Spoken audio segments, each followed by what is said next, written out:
தந்தை, மகன், தூய ஆவியின் பெயராலே ஆமென். லூக்கா 10:6.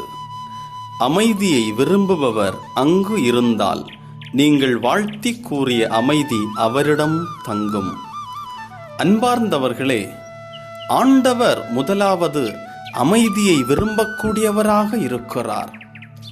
சீடர்கள் எல்லோரையும் ஆண்டவர் இயேசு அனுப்பிவிடுகிறார்.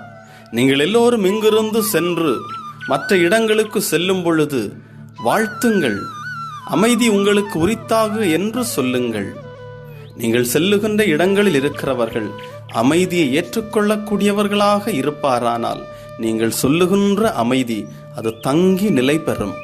ஆண்டவர் அமைதியை விரும்பக்கூடியவராக இருக்கிறார்.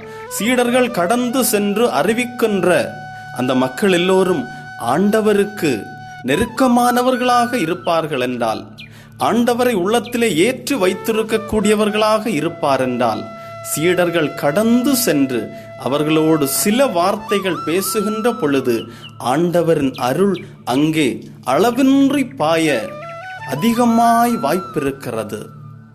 கடவுள் இப்படிப்பட்டவர்களை வல்லமையாய் பயன்படுத்துகிறார்.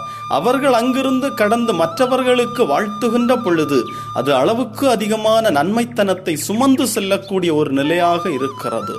இப்படிப்பட்ட ஒன்று, இப்படிப்பட்ட ஒரு அமைதி, இப்படிப்பட்ட ஆண்டவர் இன்று நம்முடைய வாழ்விலே தங்கி நிலை பெற, நம்முடைய குடும்பங்களில் தங்கி நிலைத்திருக்க ஆவல் கொள்ளுகிறார்.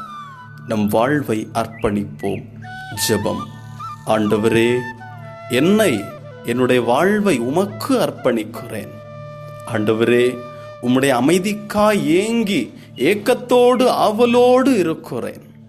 உம்முடைய அமைதி என்னுடைய இல்லத்தில், என்னுடைய உள்ளத்தில், என்னுடைய உறவினர்களுக்கு மத்தியில் தங்கியிருக்கின்ற பொழுது எவ்வளவு மேன்மையான ஒன்று என்பதனை சுவைத்து பார்க்க முடிகிறது.